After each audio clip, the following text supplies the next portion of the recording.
بسم اللہ الرحمن الرحیم۔ میری ساس ایک پیرنی تھی اور روز اس کے آستانے پر ہزاروں لڑکیاں آتی اور ان کی سب کی 3 گھنٹے کے اندر اندر شادی ہو جاتی، لیکن میں دیکھتی تھی کہ روز ایک لڑکی منہ چھپا کر آتی اور ایک کونے میں بیٹھ جاتی اور آخر تک بیٹھی رہتی اور کسی سے بات بھی نہ کرتی اور جاتے وقت ساس کا ہاتھ چومتی اور باہر نکل جاتی۔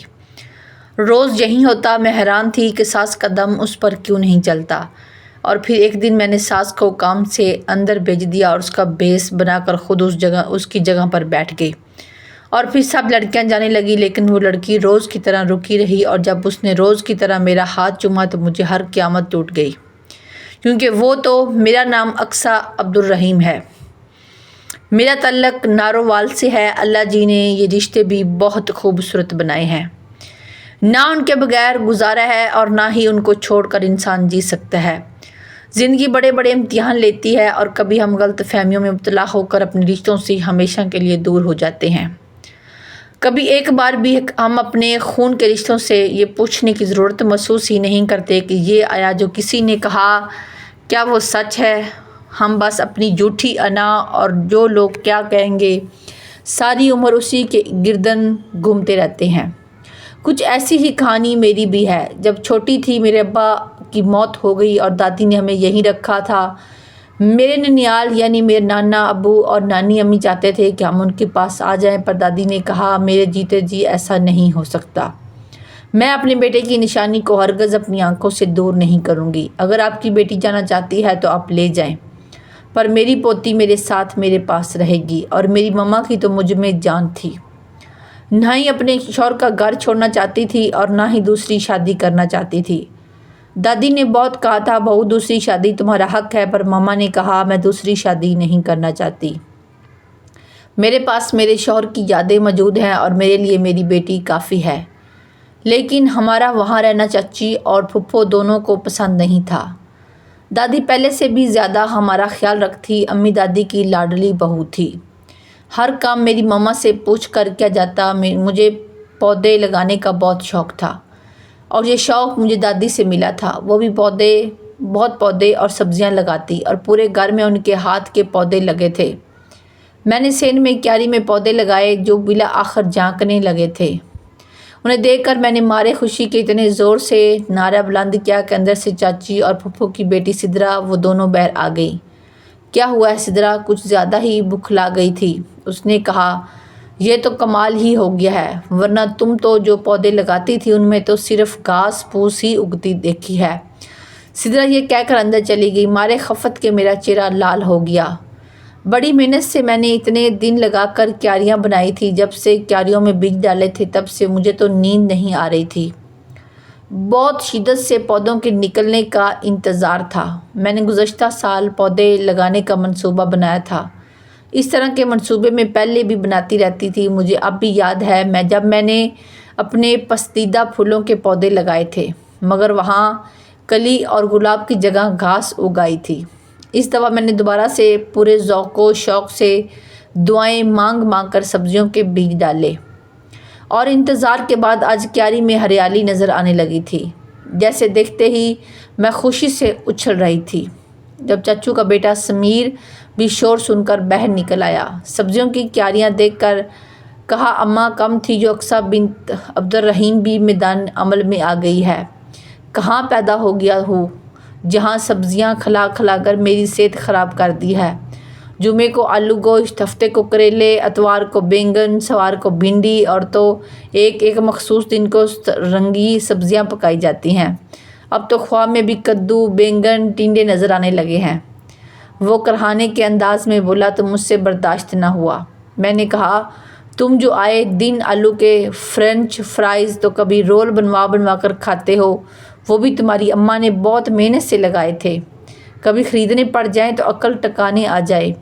موصوف کی پتہ ہے پیاز کا بھاؤ کہاں تک پہنچ گیا ہے؟ 280 روپے کلو۔ گھر کی تازہ سبزیاں بازار کی باسی سبزیوں سے کہیں زیادہ بہتر ہیں۔ سمیر اس میری باتوں سے جان چھڑانے کے لیے وہاں سے کھسک گیا۔ چچی اپنے بیٹے کی بزدلی دیکھ کر پاؤں پھٹک کے رہ گئی۔ وہ مجھ سے شروع سے ہی کچھ کچی سی رہتی تھی، کچھ کرو یا ان کی نظر میں نالائق اور پھوڑ تھی۔ میں اماں سے کہتی کہ چچی کیوں میرے پیچھے پڑی رہتی ہے۔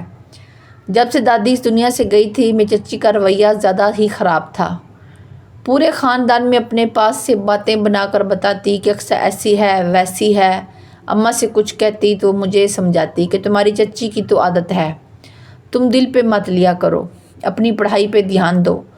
مجھے کالج جانے کی پرمیشن نہیں تھی، اس لیے گھر پہ ہی پرائیویٹ تیاری کرتی۔ اماں نے کہا مجھے ٹیوٹر رکھ کے دے گی تاکہ تم کچھ تو دھیان دو پڑھائی پر، اور ٹیوٹر بھی میرے ایگزام کے 2 ماہ پہلے بلایا گیا۔ ان کا نام شیراز احمد تھا، دیکھنے میں تو اچھے خاصے تھے، شریف سے جب بھی آتے تو نظر جھکائے پڑھاتے۔ مجھے پڑھائی میں خاص دلچسپی نہیں تھی، ایف اے جیسے تیسے کر لیا، مگر اب بی اے میں کامیاب ہونا مجھے محال لگنے لگا، اور آئے دن شیراز کو تنگ کرتی تاکہ وہ خود ہی پڑھانے سے انکار کر دے۔ مگر شیراز بھی اپنے نام کا ایک تھا، شاید اس نے سوچ لیا تھا کہ مجھ جیسی نالائق کا دماغ ٹھیک کر کے رہے گا۔ اماں کو بھی میری نالائکی پر غصہ آتا تھا۔ اماں خود اپنے زمانے میں دوران تعلیم ایک ہونہار طالبہ رہ چکی تھی، مگر اماں کہتی تم پتہ نہیں کس پہ چلی گئی ہو جو میری ناک کٹوانے پہ تلی ہو۔ جس طرح اماں مجھ پر اپنی دولت ضائع کر رہی تھی اس سے اماں اکثر فکر مند رہنے لگی تھی۔ مجھے اب اماں پریشان نظر آتی تھی۔ ایک دن مجھے اپنے پاس بلایا اور کہا کہ میں چاہتی ہوں اقصیٰ اپنے پاؤں پہ کھڑی ہو جاؤ، کچھ بن جاؤ۔ میں جو اب تک یہاں صبر سے سب کچھ برداشت کر رہی ہوں تو وہ صرف تمہارے لیے، مگر میں سوچتی ہوں اگر مجھے کچھ ہو گیا تو تمہارا کیا بنے گا۔ اماں کی آنکھوں میں آنسو تھے، مجھ سے دیکھا نہ گیا، اور اماں کے گلے لگ کر میں بھی رو دی۔ چاچو اور چاچی تو پہلے ہی ہمیں برداشت نہیں کرتے۔ ایک دن جب چاچی اماں کو مہمانوں کے سامنے باتیں سنا رہی تھی اور اماں چپ سادے سب برداشت کر رہی تھی، اس دن سے میں نے سوچ لیا تھا کہ مجھے کچھ کرنا ہے، آگے بڑھنا ہے، اور اب میں اپنی تعلیم کو سیریس لے رہی تھی۔ میرا پڑھنا چچی سے برداشت نہ ہوا اور انہوں نے سازشیں کرنی شروع کر دی۔ کبھی میری کتابیں چھپا دیتی، کبھی شیراز کے آنے پر ان کو کہتی کہ اقصیٰ تو کہیں گئی ہے، وہ چپ چاپ واپس چلے جاتے۔ چچی کا بیٹا لندن سے واپس آیا تھا، میں اسمیر کو ایک اچھا انسان سمجھتی تھی۔ ایک دن وہ مجھے اپنے ساتھ باہر لے گیا کہ چلو تمہیں اپنا بزنس سیٹ کرنے پر ایک اچھی سی ٹریٹ دوں، اور ایک میں تمہارے لیے باہر سے کچھ لا نہیں سکا، اس لیے چلو میرے ساتھ۔ میرے لاکھ منع کرنے پر بھی وہ نہ مانا تو مجھے ساتھ جانا پڑا۔ اس دن اس کی اصلیت سامنے آئی جب وہ رات کو میرے کمرے میں آیا اور کہنے لگا میں تمہیں پسند کرتا ہوں۔ میں نے کہا سمیر بھائی آپ میرے لیے میرے بھائی کے جیسے ہیں، ایسا سوچ بھی کیسے لیا؟ وہ اپنی حد سے بڑھنے لگا تھا۔ میں نے اس کے منہ پر تھپڑ مار دیا، لیکن وہ جانور بن چکا تھا۔ میں نے چلانے لگی میری ماں رات کے اس وقت پتہ نہیں کیسے آ گئی، شاید اللہ نے اپنا کرم کیا تھا، میری عزت رکھ لی۔ اور اماں اس کو تھپڑ مار رہی تھی جب اس نے اماں کو دھکا دیا اور میری ماں دروازے سے ٹکرا کر سیڑھیوں سے نیچے گرتی چلی گئی۔ ان کا بہت خون بہہ رہا تھا، فوراً اسپتال لے کر گیا، لیکن میری ماں اس دنیا سے جا چکی تھی۔ میرے اوپر قیامت پر قیامت ٹوٹ رہی تھی۔ جیسے اماں کا جنازہ اٹھا میری چاچی نے مجھے بازو سے پکڑا اور کہا بدکردار نکل جاؤ ہمارے گھر سے۔ مجھ پر یہ الزام لگا دیا گیا کہ میں اس کے بیٹے کو بکا رہی تھی، اور تبھی میں نے اپنی ماں کو دھکا دیا تھا۔ چچی مجھے دھکے دینے لگی، سبھی لوگ دیکھ رہے تھے۔ ایک پل میں میری عزت خاک میں مل چکی تھی، میرے پاس کچھ نہیں بچا تھا۔ میرے ساتھ ہو کیا رہا تھا مجھے کچھ سمجھ نہیں آ رہا تھا۔ مجھے نکال کر گیٹ بند کر دیا اور میں وہیں دروازے میں بیٹھی چیختی چلاتی رہی۔ جب مجھے شیراز جو مجھے ٹیوشن دینے آتا تھا اس نے دیکھا، ساری بات سنی اور میرے گھر والوں سے بات کی، پر میری چچی نے کہا اتنے سگے بنتے ہو تو جا کر خود نکاح کر لو، اور شیراز مجھے گھر لے آیا تھا۔ اس کی ماں بہت اچھی تھی، انہوں نے ہمارا نکاح کر دیا۔ میں یہ نکاح کرنا نہیں چاہتی تھی، پر شیراز نے کہا میں سچ میں تم سے شادی کرنا چاہتا تھا، اس حوالے سے تمہاری والدہ سے بھی بات کی تھی، لیکن میری بہن کا ایکسیڈنٹ ہو گیا جس میں اس کی موت ہو گئی، اور جب تمہارے گھر آیا تو تمہاری والدہ بھی اس دنیا سے جا چکی تھی۔ میں نے اپنی زندگی میں سنا تھا بڑے کہتے تھے کہ اپنا مار کر چھاؤں میں پھینکتا ہے، لیکن اب وہ دور آ گیا ہے کہ اپنے آپ پر سے چھاؤں چھین لیتے ہیں اور آپ کو چلچلاتی دھوپ کی زند میں ڈال دیتے ہیں۔ آج کل کے اپنے نہیں ہوتے۔ میرے اپنوں نے جو میرے ساتھ کیا تھا، میں نے اپنا معاملہ اوپر والے کے سپرد کر دیا تھا۔ میری ساس پیرنی تھی، وہ عام پیرنیوں جیسی نہیں تھی جو پیسہ لیتی یا تویز دھاگا کرتی۔ میری ساس بس دعا کرتی تھی اور روز ان کے آستانے پر بہت سی لڑکیاں آتی تھیں، لیکن میں حیران تھی جسے 3 گھنٹوں کے اندر لڑکیوں کی شادی ہو جاتی ہے، لیکن وہاں ایک لڑکی نقاب میں منہ چھپائے ہوئے آتی اور ایک طرف بیٹھ جاتی، اور وہ لڑکی روز آتی۔ مجھے حیرت ہوتی کہ وہ میری ساس کے ہاتھ کا بوسہ لیتی اور کچھ کہہ بھی نہ چلی جاتی۔ مجھے تجسس ہوا، میں جاننا چاہتی تھی اس کے پیچھے راز کیا ہے، کون۔ ایک دن میں نے اس ساس کو کسی کام سے باہر بھیجا اور خود چادر اوڑھ کر ساس کی جگہ بیٹھ گئی، اور جب وہ لڑکی آئی اور جب میرے ہاتھ کو بوسہ دینے لگی تو میں نے اس کا ہاتھ پکڑ کر چہرے سے نقاب ہٹایا تو مجھے پر حیرت کے پہاڑ ٹوٹ پڑے، کیونکہ نقاب میں منہ چھپائے تو میرے سامنے تھی وہ میری نند تھی جو 3 سال پہلے مر چکی تھی۔ اس کا اتنی بری طرح ایکسیڈنٹ ہوا تھا کہ کوئی پہچان نہیں سکتا تھا۔ وہ اس ایکسیڈنٹ میں آگ لگنے سے جل گئی تھی۔ میری نند نے میرے آگے ہاتھ جوڑے کہنے لگی، بھابھی آپ کو آپ کے ہونے والے بچے کا واسطہ ہے، کسی کو میرا مت بتانا ورنہ سب کی عزت خاک میں مل جائے گی۔ پھر میری نند نے اپنے بارے میں بتایا کہ وہ لاش کسی اور کی تھی، کیونکہ آپ ہمارے خاندان کے بارے میں کچھ نہیں جانتی۔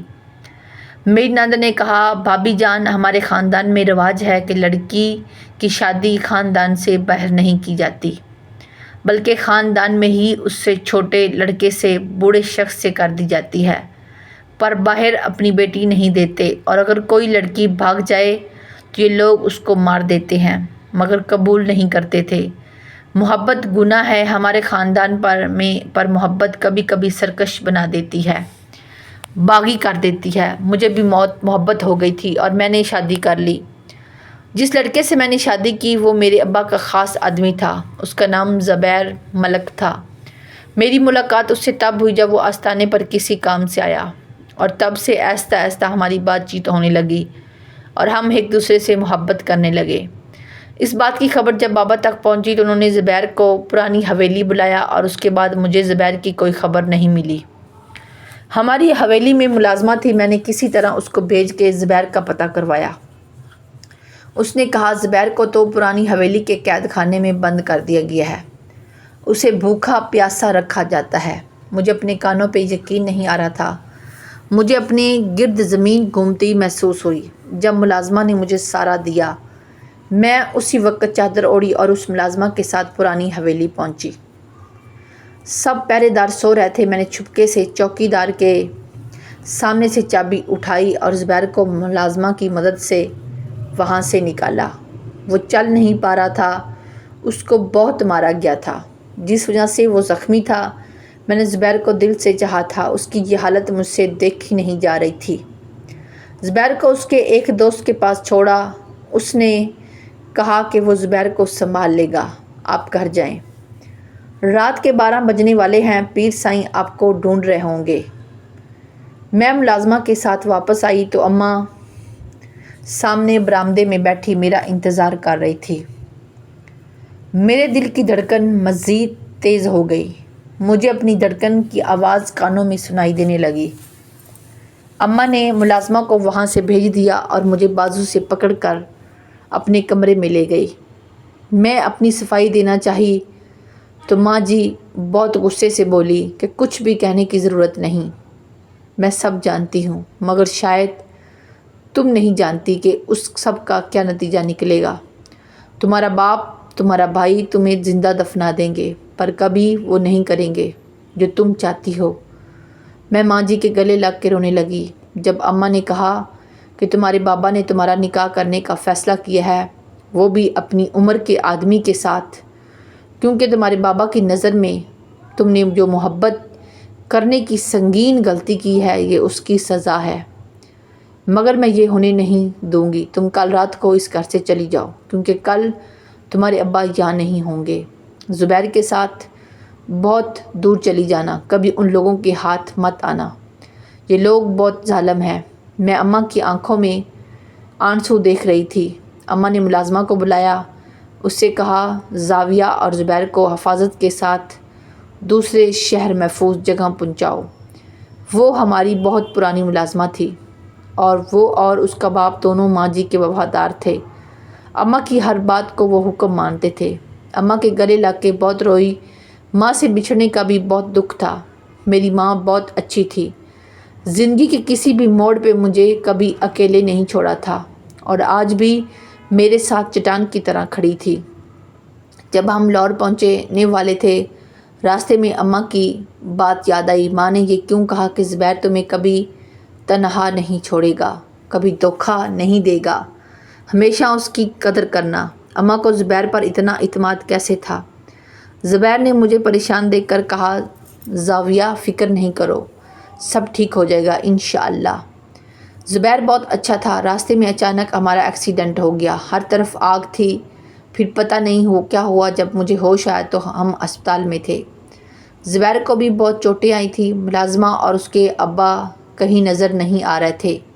ایک ہفتہ ہم اسپتال میں رہے، پھر زبیر کے بابا ہمیں اپنے گھر لے آئے۔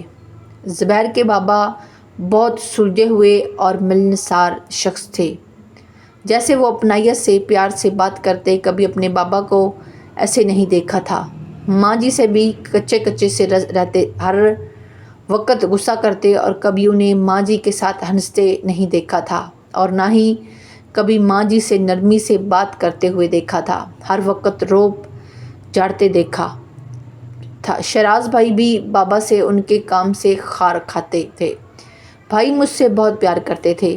میں نے اماں سے کہا بھائی مجھے معاف کر دیں گے؟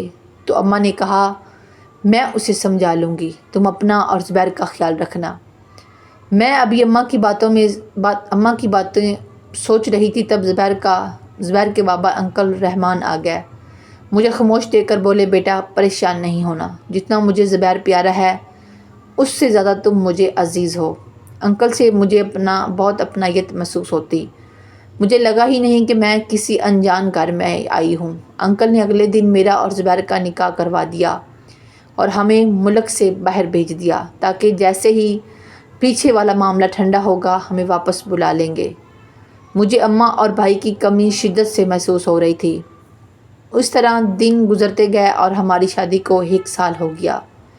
زبیر بہت اچھا ہم سفر ثابت ہوا۔ انہوں نے مجھے کبھی کسی چیز کی کمی محسوس نہیں ہونے دی۔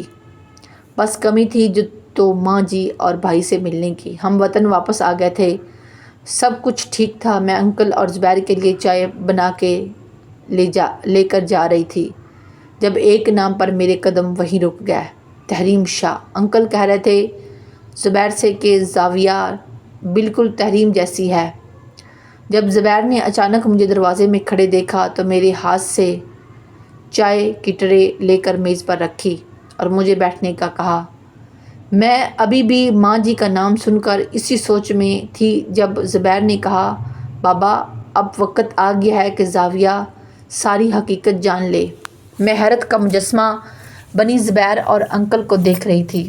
انکل بتانے لگے کہ میں اور تحریم ایک شادی پر ملے تھے۔ پہلی نظر میں مجھے تحریم اچھی لگی اور جب میں نے تحریم سے پسند کا اظہار کیا تو وہ بھی خوشی سے حامی سر ہلا گئی۔ ہم بہت خوش تھے کہ ہم بہت جلد ایک ہو جائیں گے، مگر یہ کبھی نہیں سوچا تھا کہ آج کے اس دور میں بھی لوگ ذات برادری کے چکر میں خون کے رشتوں کو آگ میں دھکیل دیتے ہیں، اور ہماری محبت ذات برادری کی بھیڑ چڑھ گئی۔ تحریم یعنی زاویہ کی ماما سے جب میری آخری ملاقات ہوئی تو اس نے کہا کہ ہم نہیں تو ہمارے بچے زندگی کے کسی موڑ پہ ضرور ملیں گے۔ اور پھر کئی سالوں بعد مجھے تمہاری ماں نے فون کیا اور مدد مانگی۔ جو کچھ میرے ساتھ ہوا ہے وہ میری بیٹی کے ساتھ نہیں ہونا چاہیے۔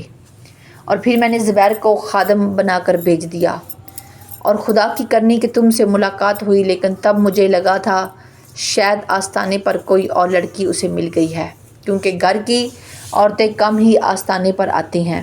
لیکن جب اس نے مجھے تمہارا نام بتایا تو میں نے سوچ لیا تھا جو میرے ساتھ ہوا وہ اپنے بیٹے کے ساتھ نہیں ہونے دوں گا، اور پتہ ہے تمہاری مما بھی جانتی ہے کہ زبیر میرا بیٹا ہے۔ اور تب مجھے یاد آیا کہ اماں نے کیوں کہا تھا کہ زبیر کبھی تمہیں تنہا نہیں چھوڑے گا۔ میری ماں نے ہمیشہ کی طرح کتنی خاموشی سے میرے راستے کے کانٹے خود چن لیے تھے۔ میری ماں ایک عظیم ماں ہے۔ میں رو رہی تھی، انکل اور زبیر مجھے چپ کروا رہے تھے۔ اماں سے ملنے کی تڑپ اور بڑھ گئی تھی۔ پھر زبیر نے کہا کہ ایک راستہ ہے، تم اپنی ماں سے پردے میں جا کر مل سکتی ہو، بس خیال رکھنا مکمل پردے میں جانا اور کبھی کسی سے کوئی بات مت کرنا۔ میری نند بتا کر خاموش ہو چکی تھی اور میں اس کو گلے لگا کر اس سے کہنے لگی، دنیا کی پرواہ مت کرو، اب تو تمہارے والد بھی نہیں رہے، اور خاندان والوں کا کیا ہے، تعلق ختم کر لیں گے، پہلے کون سا خاندان والے ہمیں ہاتھ ڈالتے ہیں، یہ لوگ تو بس تماشا دیکھتے ہیں، اور ہم لوگ کیا کہیں گے اس بات کی پیروی ساری عمر کرتے ہیں۔ جب زندگی ہماری ہے، فیصلہ ہمارے ماں باپ کا ہے، تو پھر یہ خاندان، یہ لوگ کون ہوتے ہیں تمہیں تمہاری ماں اور بھائی سے الگ کرنے والے؟ پر میری نند نے کہا، بھابھی بھیا بھی مجھے نہیں چھوڑیں گے، وہ کبھی بھی مجھے قبول نہیں کریں گے، اگر کر لیا تو سب لوگ انہیں باتیں کر کر کے مار دیں گے۔ میں نے اپنی نند کو سمجھایا کہ ایسا کچھ نہیں ہوگا، تم میرا یقین کرو، تمہارا بھائی اپنے باپ سے بالکل مختلف ہے، وہ ان سب باتوں کو نہیں مانتا۔ میری نند پھر آؤں گی کہہ کر چلی گئی اور میرا رخ اپنی ساس کے کمرے کی طرف تھا۔ وہ جائے نماز پر بیٹھی تسبیح کر رہی تھی۔ جب مجھے دیکھ کر بولی، کہا کیا میری خاص مریدنی نے، اور ایسا انہوں نے اس لیے بولا کہ کہیں کوئی سن نہ لے۔ میں سب کچھ ان کو بتانے لگی، ان سے کہا آپ کو کیسے پتہ چلا، وہ کون ہے؟ تو میری ساس نے کہا ماں ہوں، اور ماں اپنی اولاد کا لمس پہچانتی ہے، لیکن ہم کبھی وہ کچھ نہیں کر سکتے جو تم سمجھتی ہو، یہ سب احسان نہیں ہے۔ میرا شوہر گھر آیا اور جان بوجھ کر باتوں میں پوچھنے لگی، اگر ہماری بیٹی ہوگی اور وہ کسی سے محبت کرے جو ہمارے خاندان کا نہ ہو تو کیا آپ اسے مار دیں گے؟ میرے شوہر نے کہا، کیا تمہیں کیا لگتا ہے میں پاگل ہوں یا میں انجان ہوں؟ میں فق چہرے کے ساتھ اس کو دیکھنے لگی۔ میرے شوہر نے کہا، تم ساس بہو اور بیٹی مل کر جو کھیل میرے ساتھ کھیل چکی ہو، میں پہلے دن سے سب کچھ جانتا ہوں۔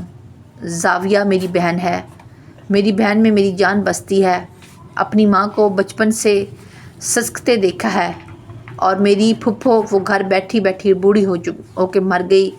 اس خاندان کی روایات کبھی بدل نہیں سکتی، لیکن میں زاویہ کو قبول نہیں کر سکتا۔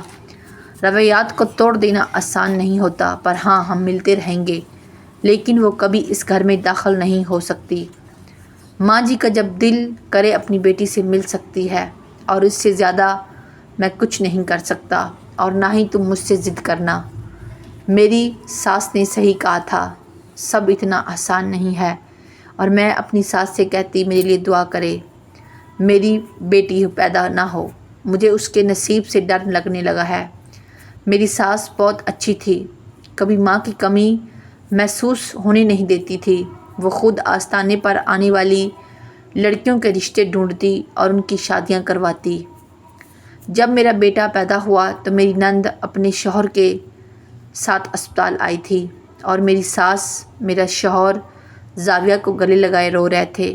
میرا شوہر کہہ رہا تھا، ایک وقت آئے گا سب بدل جائے گا، پر میری نند نے کہا، بھیا آپ لوگ مجھ سے مل لیتے ہیں، یہی بہت ہے، اور میری نند نے ہی میرے بیٹے کا نام رکھا تھا۔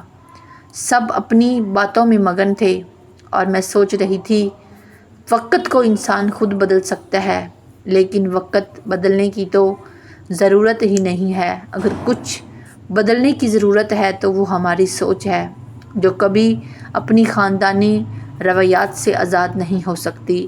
ویڈیو کو لائک، شیئر اور سبسکرائب ضرور کریں۔